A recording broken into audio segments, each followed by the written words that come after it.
la vérité première, tout fondement de tout raisonnement fidèle, aimable, téléspectateurs, 45 minutes de vérité. Moi, votre serviteur du roi John, je suis une fois de plus encore là pour essayer de réfléchir ensemble avec vous dans notre manière de faire les choses, avec notre plateau ambulant, et se déplacer en cherchant à la quête de l'information. Je dis comme ça, merci à mon équipe réalisatrice, je vois déjà comme ça, Merlin Dongala 45 qui assure du côté de la prise de vue, sans oublier aussi à Chris Makoyo qui assurera aussi du côté de la réalisation. Aujourd'hui, nous avons une très belle thématique que nous allons essayer de réfléchir ensemble avec vous. Mais je ne suis pas seul, comme un accoutumé. On est venu comme ça. Nous sommes avec l'homme de Dieu, le pasteur Patrick Nzé, le pasteur Patrick Nzé et le pasteur titulaire de l'église Jésus-Christ, roi de roi. On doit essayer de réfléchir par rapport à ces dénominations, en même temps aussi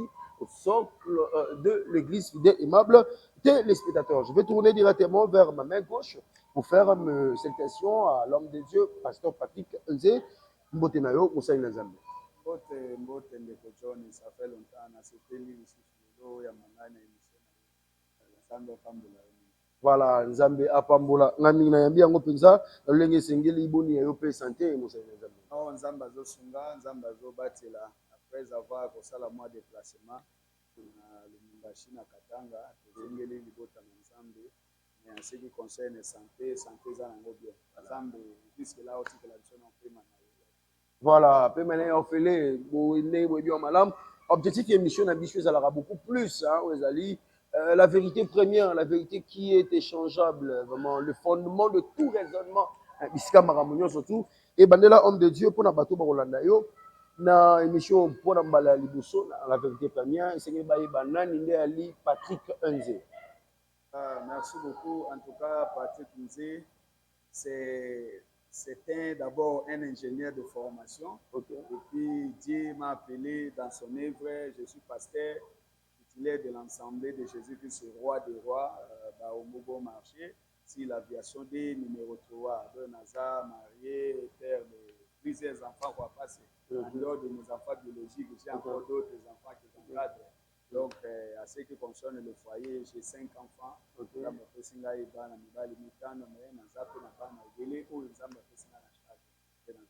Voilà, alors homme de Dieu, c'est déjà combien de temps que vous servez l'Éternel dans la Ok, gloire à Dieu. En tout cas, comme pasteur au Kamba Église, aujourd'hui j'ai presque 13 ans. Okay. 13 ans dans le ministère. Et puis, Toganda Moussala Nzambe, Ti Lelo, vraiment Nzambe Nangolinaye, Toti Nawa, président jeunesse, Tokambi, diacre dans l'église, ancien, de Lelo Nazana charge comme pasteur titulaire, il y a Assemblée de Jésus-Christ, le roi de roi. Assemblée de Jésus-Christ, le roi de roi, place Maramousri, Baniko Fandela, Yango. Pasteur Patrick Nzé, bato balunga bayeba lelo ali pasteur mais ezalaki na début moko boye bato bayeba eyaki ndenge nini ondima appel ya Nzambe motema obongolaki yango ndenge nini ezalaki na occasion nini? Ah oui, en tout cas appel ya Nzambe personnellement na botami na libota oyo ya basali na Nzambe poko oyo aboti d'abord mama na ngai azalaki pasteur et puis mama na ngai oyo aboti ngai ntango azali na kumbado zemi na ngai akabandaki kokenda koaccompagner papa na ye na mosala na Nzambe. Vraiment là c'était encore à l'intérieur et na zemi wana azokenda mama bandaki vraiment kobeta mbunda na mosala na Nzambe ti na ye mpe kobotama okoko mpe akotisi biso kaka na mosala wana tobandi bakorale koservi Nzambe. Nazwi diplôme d'etat na ngai ntango nazwi diplôme na ye na Kinshasa pour continuer l'étude de pasteur apôtre Michel Pia. Et tout là, on était encore à l'Équateur, à baptiser Bisso, et Moussala. Il y a donc Kotanga d'abord, parce que je suis ingénieur à l'Istan de l'eau ici, en électromécanique. Malgré Nabandé Kotanga, mais j'ai servi encore Dieu. Et tant où Nazotanga, Nazaï Penzana, pour ça, on commence à l'ensemble. Ok. Là, c'est pour ça qu'on commence à l'ensemble. Dans le même formation, Zoya, Mazoï, Sabsuno, Kenda, nalobaki non ngai servi Dieu non il faut peut-être que nayemba na ngaka mais nakamba nalingaki yango te. Ok. Mais lokola appel ezalaka appel elandi biso na mosala et donc ti kokamba église c'était pas facile eza longue histoire donc soki émission tokobongisa émission mobimba kaka ndenge nini lelo nakomi kokamba église. Donc c'était pas facile en tout cas appel yango nandimaki yango nao na kokoso mais nzambe lokola apesi mosala na ye yango tokontinue. Voilà, et on va continuer. Homme de Dieu, une précision, hein, parce qu'ils ont dérangé à rabattre. Moi, cet appel est qui, la manière on est, c'était par voix audible, c'était par le songe, c'était par une prédication, c'était comment en fait? Non, aimer Dieu, ezalaki nango déjà na makila, au servir nzambe pe, ozalaki ba diacre, toujours servir, mais tango balingi bakomisa biso na consécration, vraiment là je n'ai pas voulu, na ba été, wana eza charge na kozwa. Nalingi na servir na ngaka nzambe. Mais c'est fait que l'Assemblée de Jésus-Christ roi des rois passe bandi na Kinshasa te banda une intérieur sika na salaki botango ekomi awa vraiment nde ba révérend pasteur balobaki no kokenda koservir nzambe na sika wana nde toyaki toservir nzambe et na se plaît na naza comme diacre kaka mais la circonstance a fait que ndeko oyo tozalaki na ye kokamba vraiment atikaki na ye mosala mosala et je me suis retrouvé seul.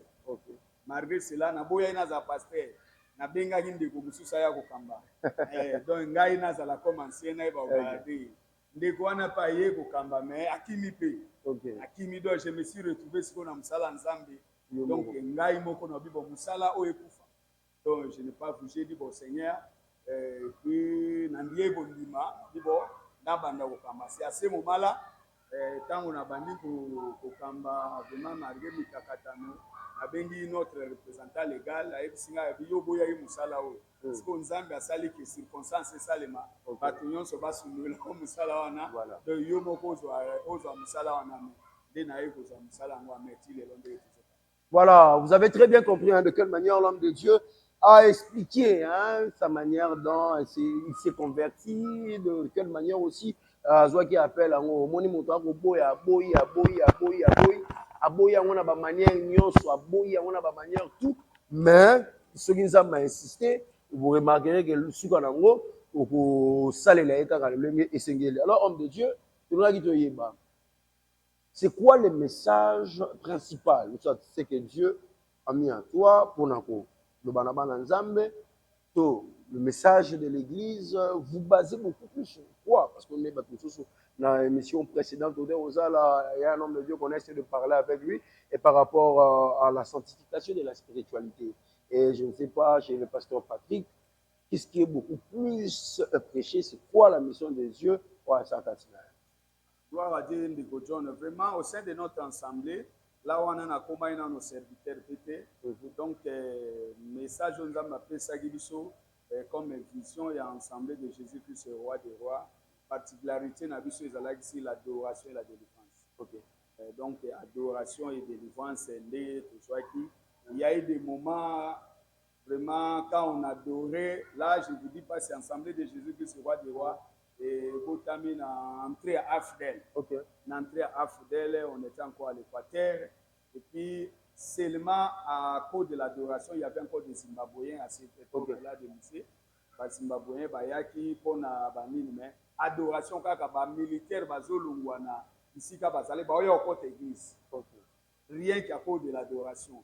Alors, nous avons vraiment après ça, un message à dire que non. En tout cas, vous, c'est l'adoration et la délivrance. Et puis, l'adoration, aussi. Donc, quand seulement on adore Dieu, comme la Bible dit dans Jean chapitre 3, verset 24, l'heure est venue où les vrais adorateurs adoreront le Père en esprit et en vérité. Quand on est plongé dans l'esprit, et puis en vérité, il y a des miracles qui se passent dans l'adoration. Et c'est ça, donc, caractéristique de Nabiso. Vraiment, vision à roi des rois, beaucoup plus ici, l'adoration et la délivrance. Sur l'adoration et la délivrance, on va essayer maintenant, et on compte en profondeur, il y a les deux concepts où on devait expliquer des choses. C'est quoi l'adoration et c'est quoi aussi la délivrance? Des concepts. Ok. Bien aimé, vous savez, l'adoration, parce que chacun aussi, par rapport aussi à la révélation, Voilà. à même adoration, na ndenge oye. Moko na moko parce que appel ezalaka identité. Ezala boto mosusu azui appel na yenzamba ebisi kino adoration regarde ça c'est ça. Mais nous caractéristique na biso comme na lobaki adoration, vraiment l'adoration parce que ce n'est que Dieu qu'on peut adorer. Ok. Alors, l'adoration, ce n'est pas aussi tout le monde qui peut adorer. Ok. Donc, chanter, louer Dieu, c'est pour tout le monde. Mais l'adoration est réservée uniquement aux fils de Dieu régénérés, nés de nouveau, qui connaissent vraiment la réalité motonani, pas au pouce na liboso na ye. Donc, adoration, na biso ezalaki beaucoup plus basé sur au beau au monde, même si tu as l'argent, même si tu es ministre, donc c'est considéré que yo za ilo côté liboso na nzambe. Donc c'est à ce moment-là tant aux okota l'esco nzambe a kota la capacité ya wana ya mutema na yo, alors il y a des miracles dans ce côté. Dans ces côtés-là. Homme de Dieu, avant la délivrance, je reste d'abord dans l'adoration. Souvent on dit les vrais adorateurs adoreront le Père en esprit et en vérité. Alors, homme de Dieu, c'est quelle attitude wana ou ekotali ça non? Une personne doit adorer son Dieu en esprit et en vérité. Ok, gloire à Dieu, ndeko. Vraiment, vous savez, l'adoration au tozoloba eza de l'angle spirituel aussi symbolique et physiquement. Donc, spirituel et physiquement symbolique. Vous voyez, nous, souvent dans l'adoration, au Zoaka toujours, il faut fukama. Alors, au fukama, ça c'est physique et c'est symbolique. Alors, spirituellement aussi, tu ne peux pas aussi adorer Dieu aux anaba singana loketo, aux anaba protection mususu, aux oya kobuma melanzambe. Non, quand je m'agenouille, c'est-à-dire derrière moi, nazana eloko mususite, nazana protection mususite, nazaka libuso nanzambe. Alors le fait là de s'agenouiller et symboliser mingi, parce que l'autre fois j'avais parlé à l'église à ce qui concerne l'adoration, quand la Bible dit tout genou fléchira. Pourquoi tofu kamaka on a quoi adorer, et c'était vraiment très vraiment l'eau pour salema qui vous coloie n'attend on explique pas en ensemble tout genou fléchira. Pour quelle raison? Pour quelle raison? Très bien, vous avez très bien compris, oh mon homme de Dieu, à l'obéir. Alors, homme de Dieu, est-ce qu'avec l'adoration, on peut uniquement adorer dans un culte, ou soit dans un moment intime avec Dieu, uniquement adorer et vivre ma produit à malamu, ou ma réponse à malamu, na likambo ya kinango? Ok, l'adoration, c'est notre vie quotidienne. Ok. Adoration et pas dans Zambéza, vie quotidienne, il y a biso, donc chaque jour. Alors, quand on vient à l'église, il y a aussi un moment où tout le monde, comme la Bible dit, il est doux et agréable pour des frères de demeurer ensemble. Alors, à ce moment-là, quand on est réunis dans l'ensemble, yo yena foi na yo, ngana yena oyanga, nana talisi nzambe, je suis rien. Oya talisi nzambe, je suis rien. Ces moments aussi, pendant les quittes, il y a aussi le moment de l'adoration, oyo aussi pour gloire na nzambe pe kitaka. Nzambe pe abikisaka bato na taona, nzambe pe répondaka toujours dans ces moments-là. Donc, malgré c'est notre vie quotidienne, mais dans les quittes, il y a aussi un moment auto-réservé uniquement pour l'adoration. Alors, c'est le moment où, même si tu es ministre, même si tu es le président de la République, même si tu es général, à ce moment-là, c'est Dieu qui doit quand même recevoir l'honneur et la gloire. Même si tu es ministre, devant Dieu. Même si tu es président, devant Zambé. Même si tu es général, c'est à ce moment-là que tu as Zambé que Zambé dit soto ko quitter yondo ko kina nyonso. Yango ce moment-là, na temps ya quitte oyo selon liturgie babongisa que c'est le temps de l'adoration. Mais l'adoration proprement dite, selon Dieu, c'est notre vie quotidienne. Il y a quoi bakokumisaka Nzambe, il y a quoi adorer Nzambe na mitema. Plusieurs personnes, pour ça le débat, pour réfléchir à haute voix par rapport à il y a des mots utilisés pendant l'adoration. Pasteur Patrick Nze, je ne sais pas, à l'église à Jésus-Christ, roi de rois, ou soit dans votre manière aussi de voir les choses. Est-ce qu'il y a des mots proprement dit à utiliser dans le moment d'adoration? On aura Zamboza diable. Le diable, donc, il y a un moselle, il diable, un mystique. Il y a un mystique, un grand préféré. C'est aussi une manière d'adorer Dieu ou toi, toi. L'exagéré. Bon, ndeko na nga omoni souvent aussi ndeko ebele baserviteur de Dieu balukaka koambrie aussi bana na nzambe na bamo. Donc c'est ça, parce que même nous à un moment donné quand on était encore des diacres on priait, mais toujours kaka ba terme biblique ezobi sacerdoce, sacerdoce royal, sacerdoce. Mais c'est quoi ça? To bana mona mo wana lokola eloko moko eza makasi ya sika. Mais pour expliquer au sacerdoce c'est quoi? Babandai ko expliquer te. Donc kaka sacerdoce c'est ça comme doctrine. Vous comprenez? Donc babiloko wana moko wana nzambe doctrine yango eza ndenge nini? Oh, doctrine c'est l'enseignement. Donc c'est ça. Maintenant si dans l'adoration il n'y a pas de mots précis qu'il faut employer, non, parce que c'est le monde des esprits. Alors à ce moment-là ba mot misusu o ebimaka na temps d'adoration, il faut toujours être inspiré par l'esprit de Dieu. Okay. Pas par l'esprit du diable. Donc dans l'adoration, tu ne peux pas nzambe ke nzambe ozadia pour quelle raison? Donc Dieu on peut pas se attendre non, Dieu reste Dieu, diable c'est diable. Non non non, là wana au côté na monde mususu de kongai. Deux à passer. Mususu alobi ozali Yesu nzambe oza fufu abana nga. Aza fufu ya bana ngai. Mukolo moko nazanga ya kolia yo nde opise ndo abikena ngo bongo otunya balobi ezali métaphore. Akena on a figure de style, na invité son adoration, bino dans l'expérience voilà. Est-ce que l'adoration on peut aussi utiliser des figures de style et tout? Dans l'adoration, il n'y a pas de figure de style. Vous comprenez? Il n'y a pas de figure de style dans l'adoration. Parce que quand on adore en esprit. Parce que oliaki biloko oyokaki nzala ndo ye na adoration sikolo bananzambe nazalaki nzala opesa kini yango mona ke à un moment donné inspiration motazo pesa inspiration par rapport kaka na likambo moko boto circonstance akutanaki mais que ye moko afanda Saint-Esprit a communiqué qui est Dieu, comment Dieu on l'adore, il n'arrive pas parce que c'est par rapport aux circonstances. C'est ça encore le grand problème, parce que eza aussi na prière en zala prière en zala motaosa la prière parce que azana eta en zala mais après na bato misu par rapport na spiritualité kobi ya yebi kazana en zala mais akoloba na nzambe nzala na yete parce que yebi ka nzambe akopesa akoloba na nzambe nzala te non seigneur parce que yebi ke voulez ou pas nzambe akopesa mais azotombola ka nzambe oza likolo na nyonso nguya moko te kokani na Dieu qui est au-dessus de tout. C'est-à-dire l'adoration doit être aussi basée dans la parole. Ce qu'on dit dans la parole, ce n'est pas aussi l'adoration. Donc, le mot qu'on peut employer, il fait ça toujours dans la parole de Dieu. Donc, c'est ça ce qui est très important de retenir. Vous avez très bien compris la manière de l'homme de Dieu lobby. Et là, on a lobby, ce n'est pas question de mots.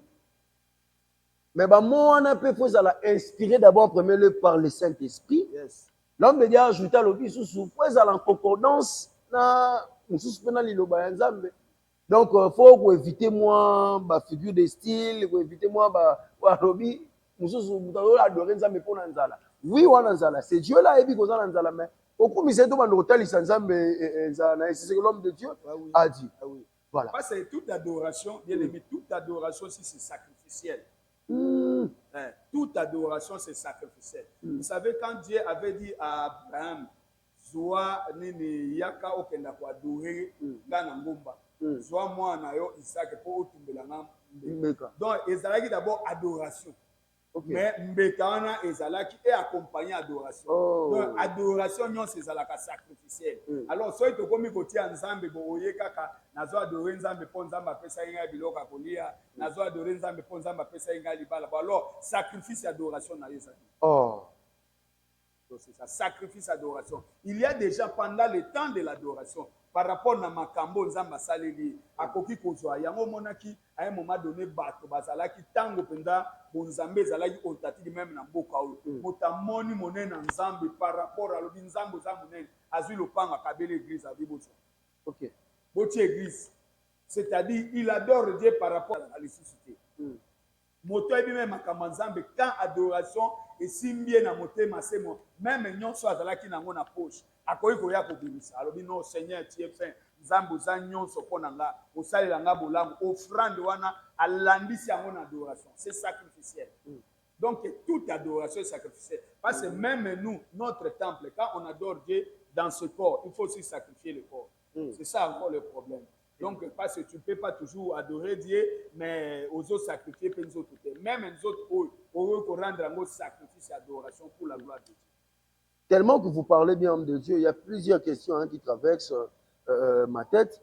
Homme de Dieu, tous en avant de y avoir un sacrifice, en termes de rythmique, en termes d'attitude, en termes d'atmosphère, est-ce l'adoration, faut la douce?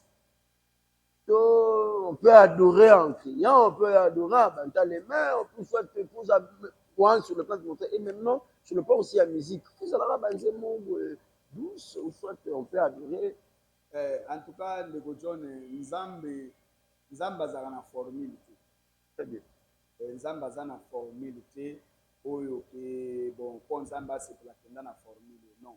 Nzambe, Bible obi, eloko nyonso bokoyi kusala. Ok, eza lisumu te bosala. So omoni ka adoration musique ezala douce.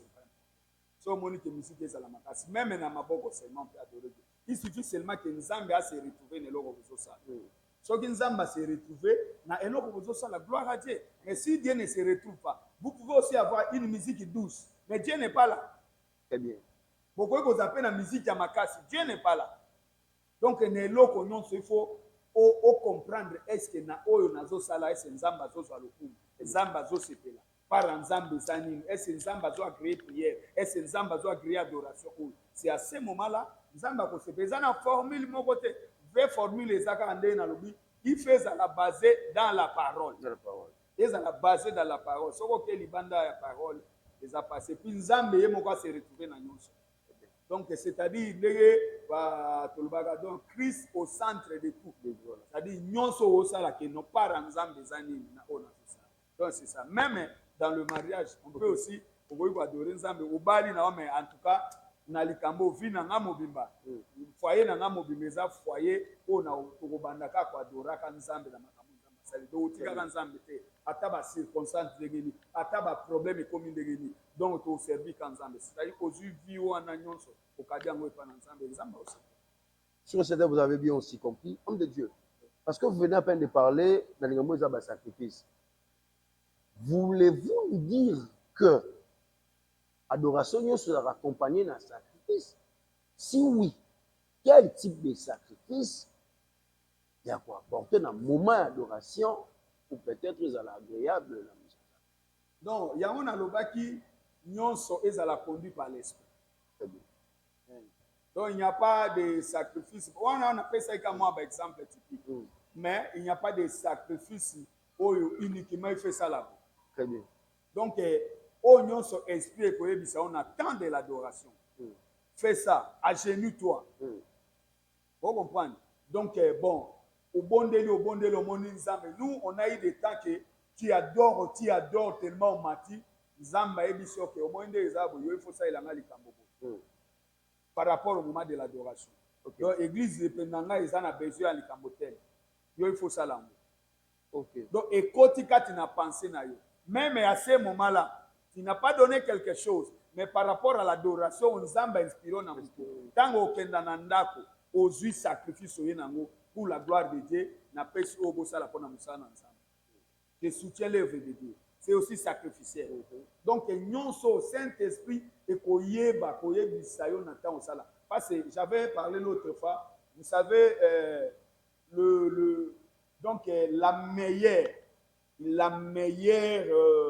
comment dirais-je, donc révélation, na vie à moi ensemble, comprendre le langage de Dieu. Oui. Donc, on comprend le langage ensemble. Parce que la Bible dit, Dieu parle d'une manière tantôt d'une autre, mais on y prend pour garde. Alors, Dieu nous parle dans des moments, dans des circonstances. Tu peux avoir des problèmes, c'est Dieu. Tu viens seulement adorer Dieu. À ce moment-là, on a séparé une adoration, ça là, les camotel. Vous comprenez? Ndenge abisaki Abraham. Abibo, ça va, zoa mwana na yo zokenda kwa doringa, zoa mwana no Isaac. atalaka motema tango déjà nzambe amoni malobi bon ça va tima donné na sepeli bomoni église na ngai eza na besoin ya likambo tel sala yango nga nzambe na opeso honneur alors il faut le faire alors soko osali yango te yebaki adoration na yo oadore nzambe mais adoration nango ekoma incomplète yango nalobi toute adoration c'est sacrificiel c'est par rapport au langage de Dieu. C'est par rapport au langage de Dieu. Oh, quelle manière de réfléchir, il y a pasteur et Patrick Unze. Est-ce que l'adoration peut aussi délivrer une personne? Oui, l'adoration peut délivrer. L'adoration peut délivrer. Parce que vous savez, Bible lobby, nous lisons, on peut lire d'abord la parole de Dieu. Nous sommes dans le livre des Philippiens. Philippiens chapitre 2. Philippiens chapitre 2, eza oyo biso nyonso toyebi libota na Nzambe, nous allons nous retrouver aussi là-dedans. Philippiens chapitre 2, le verset 10 jusqu'au 11e verset. La Bible dit, afin qu'au nom de Jésus, tous genou fléchissent dans les cieux, sur la terre et sous la terre, et que toutes les langues confessent que Jésus-Christ est Seigneur à la gloire de Dieu le Père. Vous comprenez?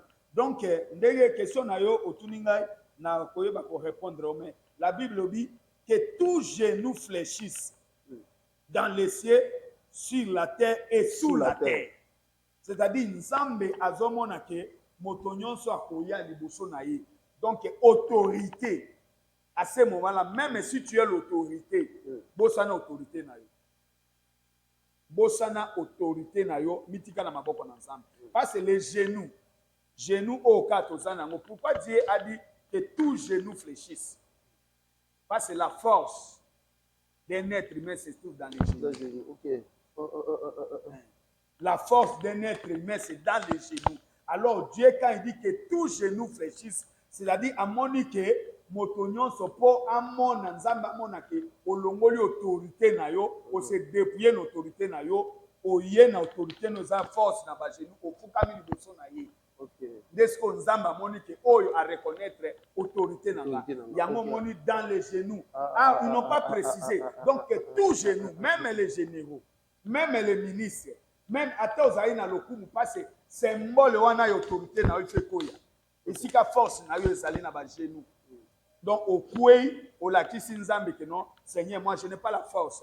Mais naye au mythique à la faiblesse na ngai pa na opona za force na yo. Vous comprenez de John. Donc à ce moment-là dans l'adoration, Dieu voit ces symboliques quand parce que toi baka afukameli. Donc c'est-à-dire moto yo ko fukamela moninga moto, c'est-à-dire yo comme na position de faiblesse par rapport na moto fukana. OK. Comme une position de faiblesse. Alors, Nzambe dans l'adoration, quand on dit tous genoux fléchissent, c'est-à-dire il faut y avoir une position de faiblesse devant Dieu. Tu ne peux pas venir en position de force. Il y a un moment dans l'église, on dit, en tout cas, nous allons nous agenouiller à Boyi. À Ofukamate, sauf qu'il y a un signe de faiblesse. Mais si on a faiblesse, c'est devant Dieu, pas devant les hommes. Il y a un moment où bateau bazara beaucoup plus orgueilleux. Na même en église, nous allons nous agenouiller à Oboya. Voilà, à Oboya, parce que Aza déjà na à côté si katina eke ofuka meza position à faiblesse. Nzokande nzamba linga amona kaka esika ozo déposer force na ye. Donc c'est ça. Il y a un moment na bateau nyonso même mikolo. So ogi moto ko kwa su ko tambola te e utaka na ba genou. Po genou motezo ka équilibre ya nzoto mobimba. Deux autres sangisa makolo, les autres sangisa mutu. Force wana efandi kuna. Alors soki motazo ya ko fukama liboso na nzambe, azo ebisa nzambe que non Seigneur Dieu, je n'ai pas la force, quelque chose ngana zango na muke et ko kite na oya yo. Na ye ko mitike pa na yo comme ça ngana za force na yo. Alors question na ondengo lobiki, est-ce que l'adoration peut sauver ou bien peut délivrer? Oui. Ici là où nous sommes, Dieu est témoin. Ndeko moko ayawa folle. OK. Aza awa folle. Dans esika o tozali. Naza na église aye tozalaka jeudi, topiyaka jeudi, mercredi na butu babengi nga ko certel aye vraiment liboma. Na ebisa c'est bokoyi ko maîtriser, tokoyi ko maîtriser mais osala makelele makasi. Na bo maîtriser tokoya. j'ai dit lobi kite ça ba maîtriser ser oye awa zo panza ye na bébé ayebi su bébé te na ye na kilt pan moto ateyaki c'est l'ancien papi Lukelo moto ateya jour wana ntango esili babengi nga alobi que non le pasteur va prier. J'ai donné seulement les chants d'adoration, cantiques d'adoration. Na bandi ko adorer, c'est rayer liboso. Adoration, na priya ki kutute. Donc adoration en pleine kaka na isika ondeko. Ndeko mbala moko parce que liboma ezalaka ta musu balongoli mutuka conscience normale ba pese ya mabe. Parce que ça sorcellerie que ezali liboma peut ça toucher ba nerf ezali. Mais il y a vraiment délivrance nezalaki ya monde de ténèbres. Donc balongoli conscience normale ba pese ya mabe. Na bandi ko adorer mbala moko asutu. Donc mutazali pendant 5 jours wana folie atikali combien bati. Ah atali mbala moko alobi ah papa mbala moko église écrier bandi lisusu ko adorer nzambe.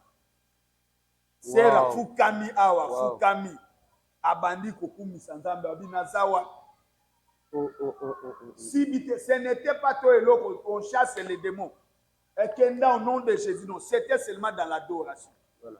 Parce que vous savez même, la Bible dit, David, Nanzela Kaka, Yarobet, il adorait, mais il m'a dit, donc c'est ça. C'est-à-dire, si tu es conduit par l'Esprit de Dieu, quand tu chantes seulement, parce que non, Nzamba c'était la louange, parce que vous dites que la prière, pour chasser les démons, il faut mais adoration, il y a un Nzamba fan de la adoration. Donc, il y a un expérimente. Motaliboma abikawa dans l'adoration. Pour chasser les démons. Donc, adoration et bikisaka et kangola. Adoration et bikisaka, adoration et kangolaka. Donc, il y a l'adoration et la délivrance avec l'homme de Dieu. Est-ce que l'adoration est au kangola moto? Le pasteur Patrick Nze a clarifié en malam, oui, l'adoration est au kangola moto. Et maintenant, homme de Dieu, il y a Mozali Poema. Ce qui est l'adoration est au kangola moto. Quelle est maintenant la place de culte? Il y a un coma spirituel dans l'église, en RDC, au moment où l'adoration est tout ça la mise. Ok, vous savez, au moment dans la classe, si tu tangaka, ils ont la notion élémentaire. Ils ont un devoir à makasi, mais ils ont un devoir à péter. Chasser les démons dans l'église, on a une notion pour péter. Ils ont un mot à makasi. Donc, parce que dans le monde spirituel, il y a des niveaux, il y a des principautés. Il y a des principautés, il y a des autorités, des princes de ce monde. Alors, les démons, il suffit seulement de croire en Jésus-Christ. Akokana kombo na Yesu. Démon akokenda. Mais l'adoration, wana eza domaine mususu. Adoration eza domaine mususu. Yesu azoloba, vous adorez ce que vous ne connaissez pas. Donc, eza na kato mususu pe aza na ignorance et adoration. L'adoration ne se limite pas seulement dans les titres. Et puis, adoration, on peut tout ça là en haut, quand vous souvenez nzamba lingité. Donc, parce qu'à 10 minutes, on adore Dieu. Seigneur, pas c'est fini. Non, adoration, attention. Attention, adoration. Oh, nzamba kita. Non, eza fa place, il y a pour chasser les démons. Na kite ezali, mais on eza notion pour l'instant de comprendre ma nzambe. C'est élémentaire. Et puis nous ici, les démons se manifestent même pendant l'adoration. On n'a même pas chassé. Vous chantez seulement, ici, Kazalaki, il y a senti présence ensemble.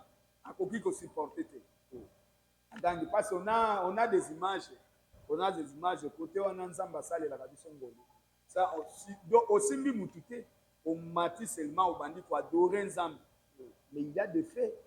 Il y a des miracles qui s'opèrent. Seulement dans l'adoration. Mais ce qui te vu, dans la bisomi, chasser les démons, ça c'est élémentaire. C'est très élémentaire. Ce qu'on fait de chasser les démons, c'est pas mauvais, on les chasse. Mais tous à place, il y a adoration. Gloire dans l'ensemble, tant que ça dans le temple. Là, les démons, là, ils sont encore élémentaires. Donc, logo ils ont makasi na koyi bisayo moto démon akoyi kozala na nzotamu. Mais Kolongo, Oui, mais Kassimali, on va le comprendre, même dans ACJ, on a dit que beaucoup plus c'est l'adoration. Alors, homme de Dieu, comment maintenant faire descendre la gloire de Dieu pendant l'adoration et quelle dimension à atteindre pour l'adoration comme on a niveau à la peine même dans mon paliboma, même dans niveau pour délivrer quelle dimension à atteindre. Non, dimension de John, il suffit que ton esprit soit connecté avec l'esprit de Dieu. Comment Dieu les place ça nous donc tu peux chanter okoki ko prier soki esprit na yo eza connecté na esprit na nzambe te c'est facile parce que nous autres nous sommes l'hôtel de Dieu. Okay. Vous comprenez? Hôtel c'est là où c'est un lieu où il y a l'échange entre le divin et l'humain. Okay. L'hôtel. Alors, ceux qui déjà comprennent que ça, c'est l'hôtel de Dieu, nous avons créé un lieu d'échange entre le divin, entre l'esprit de Dieu et mon esprit. Vous voyez, le principe. Alors, ceux qui comprennent le principe, et non, tu vas avancer. Et puis, de tout aussi, c'est d'abord, c'est un problème aussi de la foi. Oh. C'est un problème de la foi. Parce qu'il y a des gens qui prient, mais ils n'ont pas la foi. La foi est très capitale, enfin. Po ete moto akoma na niveau wana ke ozo prier na nini ezo sala ba miracle ezo sala. Yo moko ozo ba ke ne loko na zo sala j'ai esprit na ngeza connecté na esprit na nzambe et puis na za na kondima o na zo bonde la nzamba ko sala même au-delà. Parce que Dieu ne fait pas seulement ce que nous lui demandons. Dieu fait même au-delà selon nos besoins. Parce que nzambe c'est comme un père avec son fils. Papa na mwana apesaka mwana teka biloko mwana zo senga. Apesaka mwana même au mwana sengi te mais que mwana za na besoin. Ça dit nous avec Dieu c'est ça. Donc même dans l'équipe ici, tu es avec Dieu. Il y a aussi des flèches, il y a aussi des agents de diable dans l'église. Ou peut-être à ce moment-là toi tu n'es pas révélé. Mais Nzambe déjà y est. Alors à ce moment-là, si ton esprit est connecté avec Dieu, Dieu peut aussi te protéger de tous les dangers, même yo sengi te nzambe batina na bana. Donc Dieu nous donne même ce que nous lui demandons pas, parce que c'est que nous en avons besoin. C'est-à-dire quand on est seulement connecté avec l'esprit de Dieu, quand Dieu agrée ta voix, vous comprenez? Quand Dieu agrée ta voix, c'est-à-dire quand tu te mets pour prier, nzamba yo ki mongongo na yo emati. Il descend. Wow. Mais tu peux aussi prier. Dieu n'attend pas ta foi. Mais la Bible dit, même dans Isaïe, ma prière n'a pas. Pourquoi? Parce que les gens ont norme rempli pour faire descendre la gloire de Dieu. Okay. Mais quand tu remplis, parce qu'il y a des gens qui crient, là je vous dis, même dans nos églises, les gens ont bateau, ils ont ressemblé, mais nanda qu'on a bango, ils ont basinga, na loketo, ils ont kota na banda qu'on a visité banini. Mais à ce moment même au gang ils ont répondre. Il faut tous à la sec ils bossent dans Nzambe dit que celui-ci qui a zobenganga a dit que seulement moi ndi azotali azana misusu. Mais ba misusu ah ya beleli Nzambe tanga kobi na ndako aketa musuko sala likama misusu. C'est ça et loko zoboma lelo église mais ba na Nzambe que bato bazo prier mais gloire na Nzambe zo kitate parce bato bazape na banzambe na bango misusu na banda o ba olinga otika. Malgré ils viennent à l'église ozo kake. Bon, parce que nous sommes à la télé, on ne peut pas tout dire. Hein? Parce que nous avons la serviteur de Dieu, nous avons un bateau, nous avons recevoir, nous avons l'église, nous avons semble, nous avons une sorte de nos pasteurs. Au la prédication, nous avons passé vraiment, Mathieu, au thé, nous avons des aboués, nous avons des gens qui nous ont moi, je suis ensemble. Mais nous avons l'église. Nous avons si vous avez tango siko obelela nzambe osala nini. Donc il faut nzamba sepela na voix na. Il faut nzamba sepela na voix na. C'est vraiment très profond na marambo mosala na nzambe alobi par rapport à adoration nini okoluka okitsa même kembo ya nzambe na kati na ba vie na biso. Alors homme de Dieu, l'adoration, attitude ou expliquer alors. dimension otalisi yango. Mais eza lelo oyo na vague ya ba homme de Dieu, na vague ya ba serviteur de Dieu, ba otalisaka mam nazwi adoration comme la prière. En se disant que non, moi na nzambe faut comme na dimension ya osala ba adoration en extase. Ba dimension mo bono eloko lobike ya ko connecter pensée na yo na ko connecter esprit na yo na nzambe. Abi pendant l'adoration, un enfant de Dieu aussi peut faire le voyage astral. L'adoration de Dieu, je ne sais pas si vous pouvez commenter par rapport à cela. Non, non, non. Pendant l'adoration, au sein la voyage astral pour les raisons. Pendant l'adoration, Dieu peut seulement te révéler. Dieu peut te révéler. Parce que l'esprit, l'esprit, quand vous êtes connecté dans l'ensemble, l'esprit est comme vous allez à Awa, nous sommes dans Makambo, ils ont salé ma côté. Analyse pendant le louange. Moi, je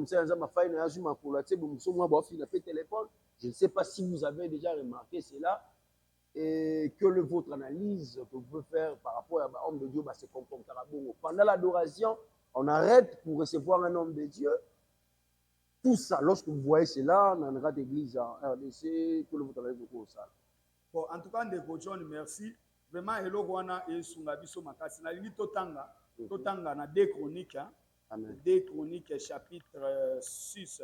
Voilà. Na lombango ko Sungabiso vraiment par rapport na makambo misusu. Ndenge passé tolobi Nzambe fazala na centre na makambo nyonso. Voilà. 2 Chroniques chapitre 6. Le verset na yango 13. La Bible dit prière de Salomon. Okay. Car Salomon avait fait une tribune d'airain et l'avait mise au milieu du parvis. Okay. Elle était longue de 5 coudées, large de 5 coudées et haute de 3 coudées. Il s'y plaça et s'est mis à genoux. Okay. Ça, c'est Salomon. Il s'y plaça et s'est mis à genoux en face de toute l'assemblée d'Israël et étendit ses mains vers le ciel. Salomon, le roi Salomon, n'a dédicace à temple. Donc, à Sali Nyonso, qui a Fukami, devant l'assemblée. Devant l'assemblée, la Bible dit étendit ses mains vers le ciel, en face de toute l'assemblée. Bon, Dieu, Ndekonawe Bisayo, au moins, folie à grandeur. Folie à grandeur, ça la rabato bisusu. Abosani, ma principe aussi. Là, Motazamu. Quand la Bible dit Dieu n'est pas un homme. C'est-à-dire, Motako, il faut changer. Même un homme de Dieu peut changer. À cause de la célébrité. J'ai été, il y a 2 semaines à Lubumbashi. On avait une conférence avec des grands serviteurs de Dieu, des renommés que je ne vais pas citer leur nom.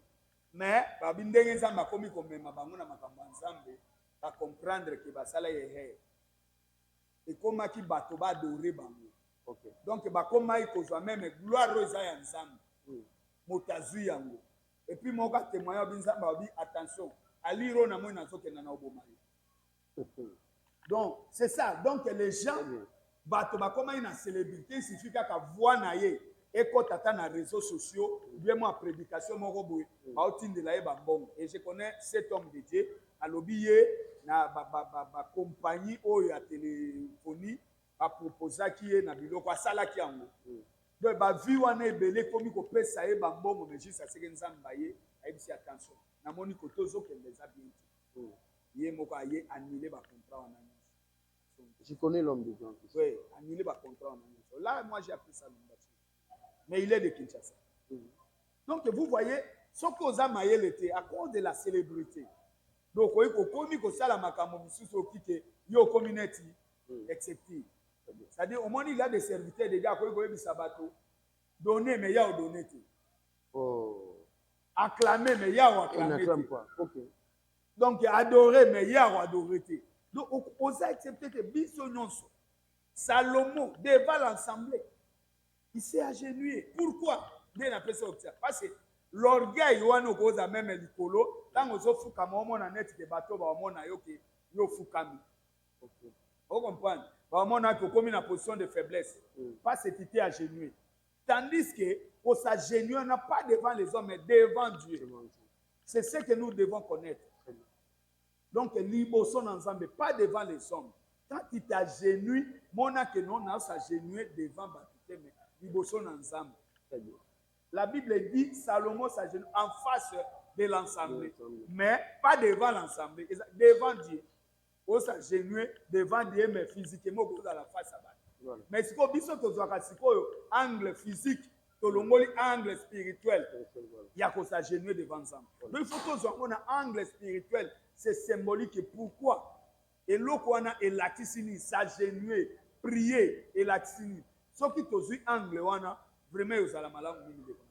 Donc, on a beaucoup plus comprendre que tout le monde a ce qui concerne s'agenouiller, même les bishops, même les éminents, même les cardinaux, même les papes, on doit toujours s'agenouiller devant Dieu. On est arrivé presque à la fin.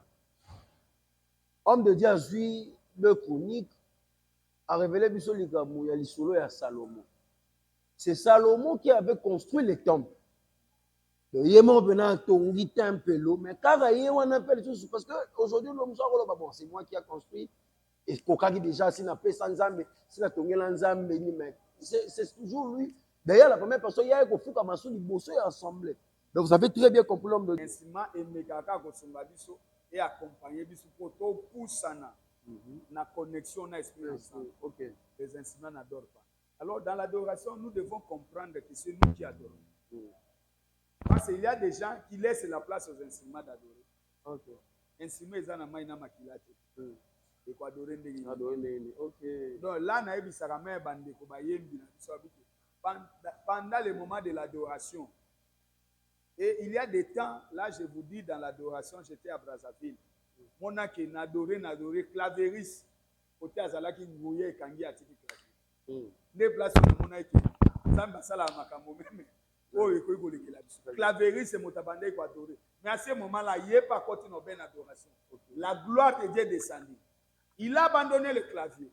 J'ai dit, ah, Nzambe est capable de toucher même clavériste dans l'adoration. Même joueur de la harpe. Voilà. Et toucher, moyen le sous-sabet en attendant. C'est ça. Et l'autre, c'est que même nos chants dans nos ensembles. Pas comme à un niveau que, pas accompagner à Kateka Batomi sous Badori. Bango paye au posawana, au quotidien, au ben, wana adoration. Pour être aux ans, besoin ensemble. Reggae au lelo, vraiment, na ozanango mingi. Eza mingi ya ba chante. Ok. Ba chante ya ba kit na biso. On dirait bazo accompagner Batomi sous mais bango ils ont concerné bango te dans l'adoration. Akoki ko beta na ye. Akoki ko le drum guitare azobeta. Mais soko fungoli miso tamu so tali azoko tana profondeur. Mais yazo accompagner ba. Mais siko place na ye za wapi. Très bien. Place na ye siko za wapi. Tandis que ça n'a pas misusu passé. Tu peux être là, mais Dieu te prépare déjà pour devenir son serviteur. Mais na niveau on a soko komi nanona. Tant on a ko comprendre que na banda nango déjà awa. Distraction te. Naza chante na gosa distraction te parce ngape naza na besoin ya nzambe. Et ça très important. Na conseiller ka ba na nzambe. À ce qui concerne l'adoration, ça concerne tout le monde. Et ça catégorie il y a batoté, surtout ceux qui sont nés de nouveau. Quand je dis tout le monde, c'est-à-dire les enfants de Dieu régénérés, nés de nouveau dans nos églises. Donc nous sommes obligés que bisognos dans ta adoration, tu comprendre les autres concernés. Les autres concernés qu'à passer, les autres concernés qu'à catégorie moko batute. Non, bisognos. Ce qui te continue au ben wana na gloire wana au mona que nzamba okita. Mais pour na ba prière, il y a délivrance, là tu coquille. Voilà, yango pesa na kati. Vraiment fidèlement médiateur. On arrive à la fin alors homme de Dieu, bateau balandi biso ba eba ah tozali wapi pe numéro na yo quand même na bateau bon on a ça va contacter. On a beaucoup plus de précisions. OK, gloire à Dieu. Ici nous sommes dans l'ensemble de Jésus-Christ roi des rois, avenue Aviation D numéro 3 commune de Barumbu, quartier Tapinga bon marché. Numéro na ngai na koki kopesa parce eloko nde esalaka mabe opesa numéro lokomo ozwa bapele mosusu oyo ke eza ata na rapport te parce banumero chaque fois opesa banumero omona bandeko mosusu aobenga ota mosu escroke yo na heureusement ke koto wana nzambe apesa mayele bibe moto oyo soki otuni kaka bakestion akangami abisa c'est un esprit mais je peux donner pour les enfants de Dieu oyo baza na posa ya lisungi ya ekozala malamu mingi. Donc mon numéro privé c'est 081 51 28 916 081 51 28 916. Pasteur Patrick Nzé de l'Assemblée de Jésus-Christ, Roi des Rois. 081 51 28 916. Vraiment, que Dieu bénisse le peuple de Dieu. Nous sommes là, voilà. Voilà, Monteur aussi, Sabil le Mobimba, Azate Zali Zamba. Vous avez très bien compris pour ce deuxième numéro de ce mois de novembre de votre émission La Vérité Première. On a essayé de réfléchir avec l'homme de Dieu et par rapport à l'adoration et la délivrance aussi également. On l'avait très bien suivi de quelle manière qu'il nous a expliqué. C'est là vraiment, c'était le pasteur Patrick Nzé, le pasteur titulaire de l'Assemblée Jésus-Christ, Roi de Roi. Finalement, c'est votre messager. Djourou John, j'ai eu ce plaisir d'être là devant vous. Je dis comme ça merci à Merlin Nongala qui a été derrière les caméras, en même temps aussi à Chris Makoyo qui a réalisé cette émission. Ici là, portez-vous bien. On se retrouve avec vous dans les jours à venir. Au revoir.